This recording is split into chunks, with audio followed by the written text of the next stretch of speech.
Buenos días, amados hermanos. Vamos a entrar al tiempo de la prédica y previamente quisiera que oremos.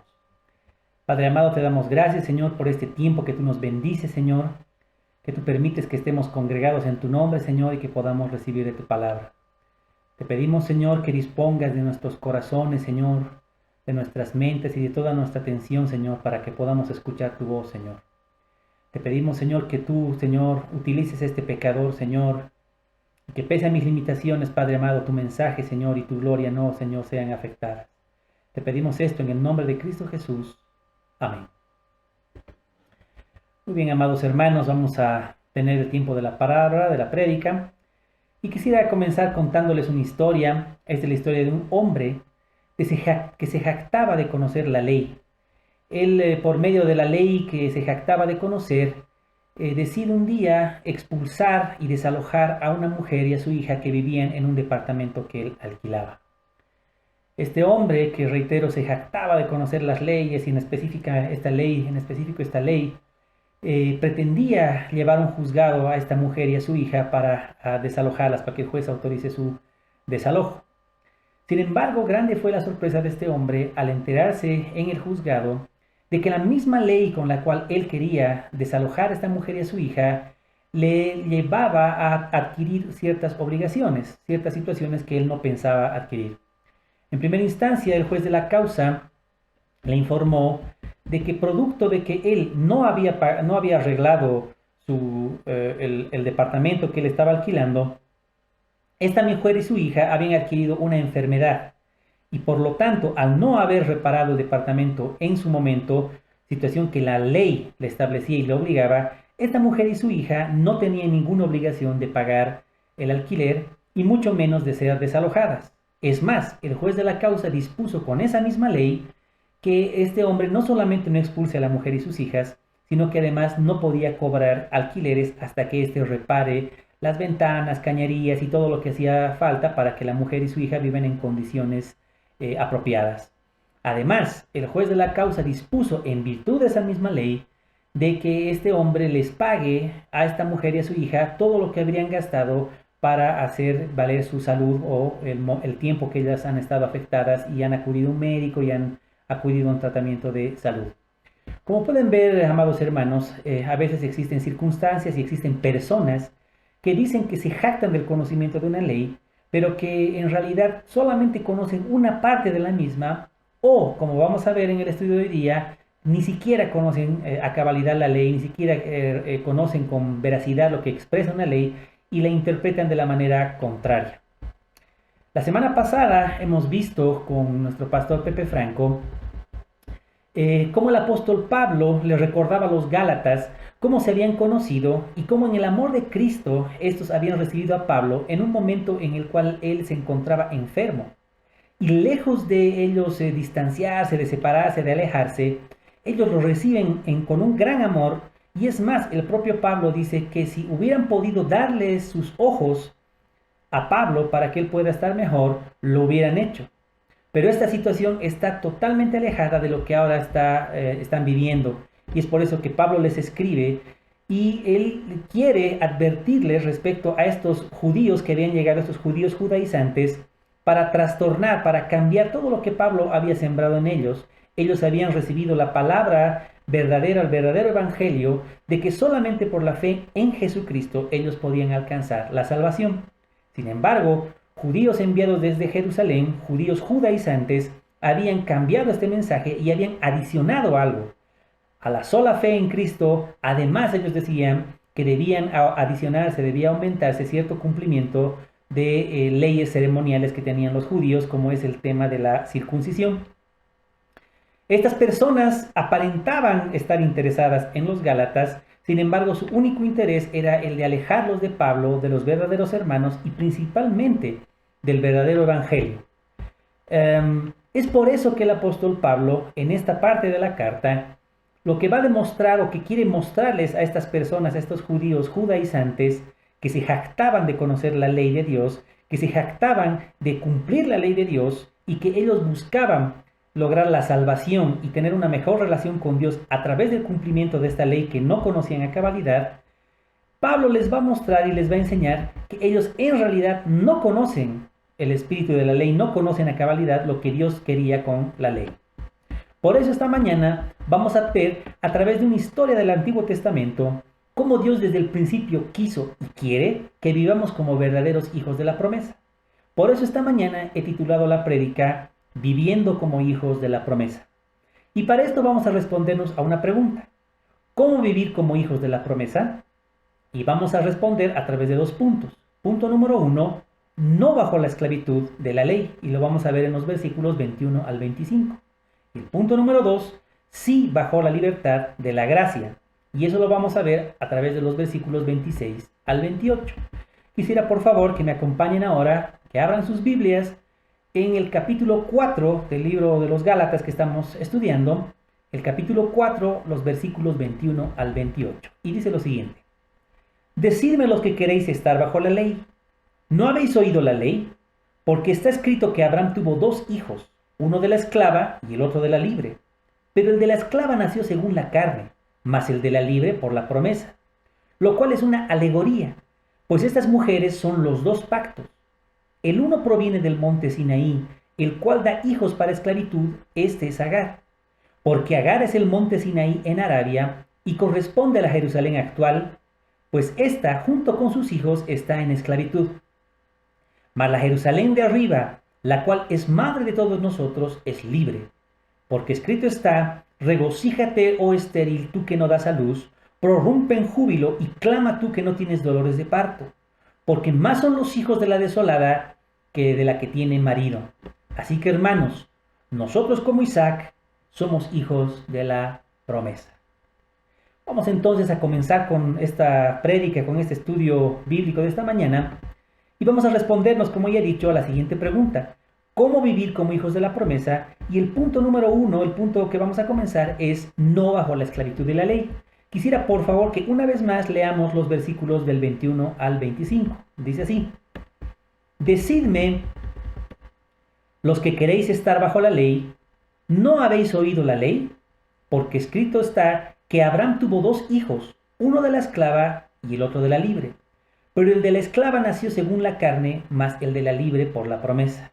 Lo cual es una alegoría, pues estas mujeres son los 2 pactos. El uno proviene del monte Sinaí, el cual da hijos para esclavitud. Este es Agar, porque Agar es el monte Sinaí en Arabia y corresponde a la Jerusalén actual, pues ésta junto a sus hijos está en esclavitud. A partir de este punto, Pablo desafía a los judaizantes que decían que vivían bajo la ley e instaban a los gálatas a ser dependientes de la ley. Y es por eso que Pablo utiliza una alegoría, que es una figura gramatical que en realidad es una representación en la que las cosas tienen un significado simbólico. Y esto lo hace para demostrarles que en realidad lo que ellos estaban diciendo estaba equivocado, que ellos no habían entendido cuál era el propósito de la ley y que además al estar ellos bajo la ley estaban condenados a esclavitud. Y esto lo demuestra al citar una historia del Antiguo Testamento que los judíos conocían muy bien, conocían de memoria, y esta es la historia de Sara y de Agar, la historia de sus hijos Isaac e Ismael, porque como hemos visto dice que está escrito que Abraham tuvo 2 hijos, y este hecho se registra en el libro de Génesis en la Biblia desde el capítulo 12 hasta el capítulo 15. Ahora, por razones de tiempo no podemos leer todos esos capítulos del 12 al 21 del libro de Génesis. Les invito a que lo hagan en sus casas. Sin embargo, yo trataré de resumir esa historia y que comienza en Génesis 12. En Génesis 12, Dios llama a Abraham. Llama a Abraham a que salga de la tierra donde él vivía y de su parentela, porque Dios haría de él una gran nación y a través de él bendeciría además a todas las familias de la tierra. Y esto sucede cuando Abraham tenía 75 años, en el capítulo 12. Posteriormente a esto, a este llamamiento, suceden un montón de cosas. Abraham viaja a Egipto, se separa de su sobrino Lot, después lo rescata, tiene un encuentro con Melquisedec, etc. Y en el capítulo 15 de Génesis, Dios reafirma su promesa y le dice que no tema y que su recompensa sería grande. Sin embargo, Abraham le dice a Dios que él no tiene descendencia, y que a su muerte su mayordomo sería quien herede todas sus posesiones. Pero Dios le dice que mire los cielos y que cuente las estrellas del cielo si es que podía, y que así iba a ser su descendencia. Y en el versículo 9 del capítulo 15 de Génesis dice que Abraham creyó y le fue contado por justicia. Ahora, es necesario que nosotros aclaremos esta situación, porque lo que Abraham cree y le es contado por justicia no es la promesa de Dios de simplemente darle un hijo, de simplemente darle una guaguita, sino que a través de ese bebé, que sería el hijo de la promesa, se formaría el pueblo de Dios, del cual vendría el Salvador, que es Cristo. Es decir, Abraham cree en esa promesa de Dios que apunta a Jesucristo y por eso le es contado por justicia. Pero pasan 10 años y Sara, su esposa, se desespera y le dice a Abraham que ella ya es de edad avanzada y además es estéril, y le pide algo no tan insólito para su cultura y para ese tiempo. Le pide que tenga un hijo con su esclava. Pues en esa época y en esa cultura era común que una mujer, si se encontraba en una situación de esterilidad, que era estéril, pueda tener hijos con su sirvienta, con su criada, y de esa manera pueda darle hijos a su esposo.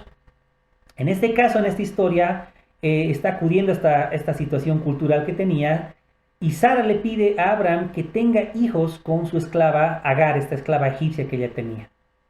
Esta situación se da y Abraham a sus 85 años concibe a Ismael. Pero en el capítulo 17 de Génesis, Dios le dice a Abraham que le dará un hijo de Sara, su esposa. Y a pesar de que Abraham ya tenía 99 años y su esposa Sara 90 y era estéril, Dios cumpliría su promesa. Y le aclara que si bien de Ismael haría una gran nación, esto es los árabes, ¿no? los musulmanes, haría Dios una gran nación de Ismael, Dios le aclara que él ha establecido su pacto con Isaac. Situación que se concreta en el capítulo 21 de Génesis, con el nacimiento de Isaac cuando Abraham tenía 100 años. Cuando Abraham tiene 100 años, nace su hijo Isaac, Dios cumple su promesa y nace ese hijo de la promesa, al cual ponen por nombre Isaac. Y después de un tiempo, aproximadamente 3 años, dice que Abraham realiza un banquete, hace una fiesta para su hijo, pues este es destetado. Esta es otra costumbre en esa cultura, en ese tiempo, en el cual un bebé estaba con su mamá recibiendo el pecho hasta sus 3 años, y después de eso le quitaban el pecho y hacían una celebración, hacían una fiesta. Y es en ese evento en el cual Sara, la esposa de Abraham, advierte algo muy grave.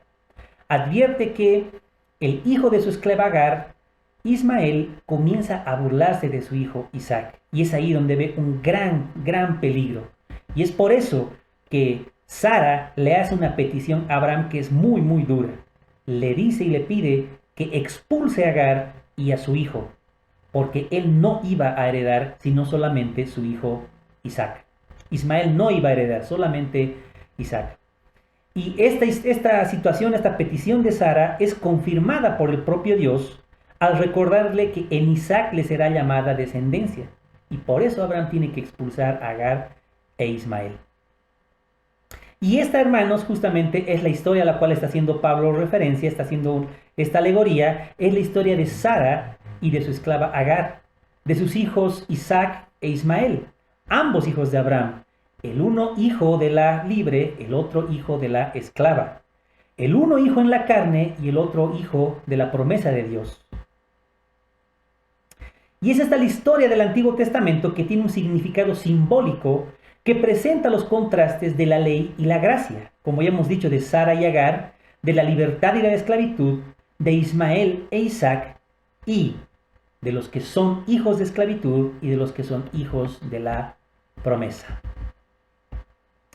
El nacimiento de Ismael, hijo de la esclava, fue el resultado de un intento humano por lograr que se cumpliera la promesa de Dios. Pero el nacimiento de Isaac, hijo de la libre, fue la manera en que Dios cumplió su promesa. Los enemigos de Pablo, estos judíos judaizantes, se jactaban del hecho de que eran hijos de Abraham, como si esa relación biológica fuese de una importancia suprema para obtener la salvación. Era esa interpretación que ellos tenían tan grande, se jactaban de ser hijos de Abraham, que además pedían a los gentiles, a los cristianos que no eran judíos y que se habían convertido al cristianismo, como era el caso de los Gálatas, les pedían que se esfuercen para asemejarse lo más exactamente posible a sus compañeros judíos. Por tanto, el argumento de Pablo es el siguiente. Aquellos que siempre han estado jactándose de ser descendientes de Abraham, se olvidan que Abraham no tuvo solo un hijo, sino dos, Ismael por parte de Agar e Isaac por parte de Sara. Y esto es lo más importante de la enseñanza. Por consiguiente, si la descendencia física es tan importante para ellos, entonces aquellos que son judíos de nacimiento no son mejores que los ismaelitas, no son mejores que Ismael, porque Ismael era un descendiente carnal, un descendiente físico de Abraham. Sin embargo, hay una marcada diferencia entre el hijo de Agar, la esclava, y el hijo de Sara, la libre. Pero esa diferencia no es de orden físico, sino de una naturaleza espiritual. Esta diferencia representa el contraste que hay entre los que viven en la ley y los que viven por fe. En otras palabras, entre aquellos que descansan en lo que ellos mismos pueden hacer y aquellos que descansan en la promesa de la gracia de Dios. La diferencia básica entre Ismael e Isaac, así como entre los dos grupos que ellos representan, se revela en el contraste que hubo en sus nacimientos, en su relación que tiene el uno con el otro y en el derecho o falta de derecho que tiene a herencia del uno respecto al otro. Ahora bien, todas estas cosas fueron dichas como una alegoría, como hemos dicho, con un significado mucho más grande en mente. Porque las dos mujeres dice que representan los dos pactos y dice que el uno proviene del monte Sinaí, el cual da hijos para esclavitud, haciendo referencia a Agar. Ciertamente Pablo tiene en mente al escribir esto al monte Sinaí como el lugar en el cual Dios dio a través de Moisés su ley. Estamos hablando del evento cuando Dios transmite los 10 mandamientos a través de Moisés. Sin embargo, hay que hacer una aclaración en este punto. Cuando Dios transmite su ley, sus 10 mandamientos a través de Moisés, la intención de Dios jamás fue que a través del cumplimiento de esa ley el hombre pueda obtener salvación. Porque sencillamente Dios estaba consciente de que a partir de la caída en el Edén de Adán y Eva, a partir de esa caída, el hombre era incapaz de poder cumplir la ley de Dios.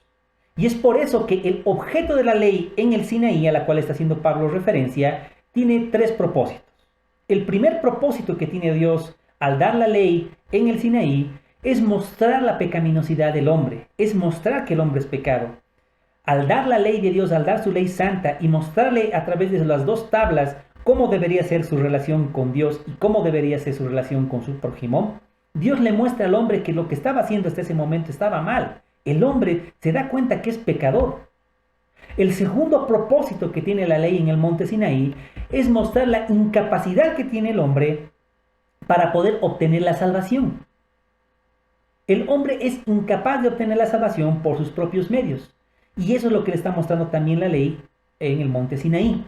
Y finalmente el tercer propósito de la ley es mostrar cómo el hombre no puede obtener la salvación por sus propios méritos, porque el hombre no puede dar cumplimiento con la ley de Dios. El tercer propósito es mostrarle la necesidad de un Salvador. Y esto apunta a Jesucristo. Es por eso que Jesús dice, cuando estaba en su ministerio acá en la tierra, no he venido a abrogar, a dejar sin efecto la ley, a dejar sin efecto los mandamientos, sino él he venido a cumplir. Hasta ese día nadie podía haber cumplido los mandamientos a cabalidad como Dios quería. Solamente Jesús. Y por eso Jesús es nuestro digno representante, nuestro Salvador. Y fíjense que Pablo continúa diciendo, pues Agar, dice, es el monte Sinaí en Arabia y corresponde, dice, a la Jerusalén actual, ya que ésta junto con sus hijos está en esclavitud. En el versículo anterior se ha referido a Agar y al monte de Sinaí como el lugar donde fue dada la ley misma y hace esta relación para expresar que no produce salvación ni libertad sino esclavitud. Y ahora esta comparación da un paso más adelante al comparar a Agar y al monte Sinaí con la Jerusalén actual, con la Jerusalén de los días de Pablo. La misma Jerusalén terrenal de la cual Jesús dijo en Mateo 23:37, Jerusalén, Jerusalén, que matas a los profetas y apedreas a los que te son enviados, ¿cuántas veces quise juntar a tus hijos como la gallina junta a sus polluelos debajo de sus alas y no quisiste? Todo el Israel carnal que había rechazado a Cristo y su glorioso evangelio representa a Agar y sus hijos que están en esclavitud. Se han esclavizado, dice, a la ley del Sinaí porque imaginan que por una estricta obediencia a la ley, con énfasis en ordenanzas ceremoniales como la circuncisión que estaban obligando a los gálatas y por otras adicionadas por ellos mismos, se imaginan que pueden llegar a entrar en el reino de los cielos. Pero están equivocados. El monte Sinaí está en Arabia y Arabia, hermanos, es un desierto. No es la tierra prometida, no es la Sión de la cual habla en Hebreos 12:22 o Apocalipsis 14:1. Cuando una persona basa su esperanza para la eternidad en sus propios esfuerzos, se entrega a un esfuerzo inútil.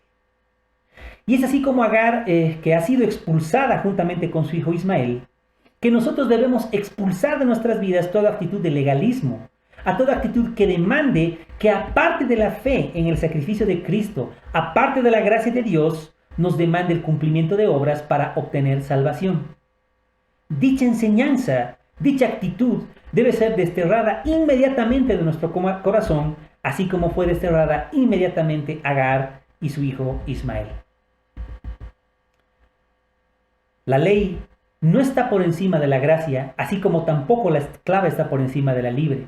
Agar nunca fue libre, así como Sara jamás fue esclava, y por tanto sus hijos no tienen que ser tratados por igual. Solo uno de ellos heredará, Isaac, a quien Dios le llamó para descendencia a Abraham. Los judíos se jactaban de ser hijos de Abraham, pero solamente por una cuestión étnica, por una cuestión de sangre. Y eso era justamente la relación que tenía Ismael con su padre Abraham. Solamente tenía una relación sanguínea, una relación de sangre. Sin embargo, la relación de Isaac con su padre era mayor, porque en Isaac Dios le dijo que será llamada descendencia. Esa descendencia de la cual sería más grande que las estrellas del cielo y que alcanzaría a todas las familias de la tierra. Por eso, hermanos, nosotros, aunque no somos judíos, al igual que los hermanos en Galacia, somos también miembros de esa descendencia de Abraham. No por sangre, sino por la promesa hecha por Dios, y por eso todos aquellos que confían en sus obras no son ni serán jamás libres, sino que seguirán siendo esclavos del pecado. Esta mañana, si estás pensando que eres bueno porque das caridad o porque no maltratas tu cuerpo con alcohol, con tabaco, con drogas, si piensas que eres bueno porque trabajas, pagas impuestos y que por eso mereces la salvación de Dios, déjame decirte que estás equivocado, porque todas esas cosas, esas conductas que tú haces, tendrán una recompensa aquí en la tierra, pero para heredar el reino celestial es necesario que nosotros creamos en el sacrificio de Jesús. Solamente creamos, solamente tengamos fe. Solamente creamos así como Abraham creyó y le fue contado por justicia. Creer en nuestras obras, que nuestras obras nos van a salvar, eso refleja que seguimos viviendo en esclavitud. Seremos verdaderamente libres, seremos verdaderamente hijos de la promesa el momento en que creamos en fe solamente en el sacrificio de Jesucristo. Hasta aquí hemos visto el primer punto de cómo vivir como hijos de la promesa, y esto es no bajo la esclavitud de la ley, sino bajo la gracia de Dios. ¿Cómo podemos vivir como hijos de la promesa? No bajo la esclavitud de pensar que por nuestro desempeño personal, por nuestras obras, podemos ganar el cielo. Pero ahora vamos a ver el contraste con este punto, con esta vida de legalidad y de esclavitud, y vamos a ver el segundo al decir cómo podemos vivir o cómo vivimos como hijos de la promesa. El punto número 2 es sí bajo la libertad de la gracia. Y voy a pedirles por favor que leamos los versículos 26 y 28 del capítulo 4. Y dice así: Mas la Jerusalén de arriba, la cual es madre de todos nosotros, es libre, porque escrito está: regocíjate, oh estéril, tú que no das a luz, prorrumpe en júbilo y clama, tú que no tienes dolores de parto, porque más son los hijos de la desolada que de la que tiene marido. Así que, hermanos, nosotros, como Isaac, somos hijos de la promesa. Pablo, al referirse a la Jerusalén de arriba, demuestra nuevamente el contraste con la Jerusalén actual o terrenal. Menciona un conjunto de creyentes que forman parte de la iglesia y que ésta no está compuesta por judíos descendientes físicamente de Abraham, sino por judíos y gentiles creyentes, descendientes espirituales de Abraham, y esa Jerusalén de arriba es la Jerusalén que derrama bendiciones a todos los que considera sus hijos, y por eso es la madre de todos. Jerusalén celestial se ve manifestada aquí en la tierra a través de sus santos. La Jerusalén celestial se ve reflejada a través de la iglesia terrenal aquí. Y trae múltiples bendiciones a través de sus santos, a través de nosotros y de los dones que Dios nos ha dado para nuestra edificación. William Hendrickson, un comentarista bíblico, dice respecto a la Jerusalén de arriba, a la cual denomina cielo, que es la madre de la iglesia porque fue el cielo que dio a luz a sus hijos, y aunque muchos de ellos todavía están en la tierra, ¿no es el cielo su patria? ¿No están sus vidas gobernadas desde el cielo en conformidad con las normas celestiales? ¿No están sus nombres escritos en el libro del cielo? ¿No es en ese lugar que sus derechos están asegurados y sus intereses promovidos? Dice. ¿No suben al cielo sus pensamientos y oraciones y no es allí donde está su esperanza? Su Salvador vive allí, viviendo por siempre para interceder por ellos. Algunos de nuestros amigos ya están allá y ellos mismos ponen su confianza en nuestro sumo sacerdote celestial. Y pronto nosotros también estaremos allá para recibir herencia de la cual ya tenemos arras, ya tenemos las garantías. Y esto es la garantía del Espíritu Santo. Hermanos, Pablo dice que la Jerusalén de arriba es libre. Y así vuelve ese contraste de Agar y Sara, de Isaac y de Ismael, a la alegoría de la esclavitud y de la libertad. Y fíjense que va mucho más allá, porque en el versículo 27 cita al profeta Isaías. Isaías en el capítulo 54, en el versículo 1, es la cita que hace Pablo aquí en el versículo 27 y dice, porque está escrito, regocíjate, oh estéril, tú que no das a luz, prorrumpe en júbilo y clama tú que no tienes dolores de parto, porque más son los hijos de la desolada que de la que tiene marido. Isaías, en la cita de la profecía del profeta que está haciendo referencia a Pablo, está dando la referencia a Isaías 54 en el momento en que este profeta tiene una visión de la Sión que es despojada de sus hijos y que han sido llevados al cautiverio en Babilonia. Recordemos que fueron llevados en cautiverio por los babilonios.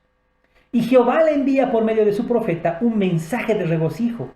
Ella, es decir, Sión, Jerusalén, aunque en ese momento estéril, será fructífera, y por cierto más que nunca, la promesa dada a Sara, quien también era estéril, fue cumplida. La iglesia del Señor fue extendida a nosotros los gentiles. De este modo, grandes y múltiples promesas se añadieron a la compañía de los redimidos.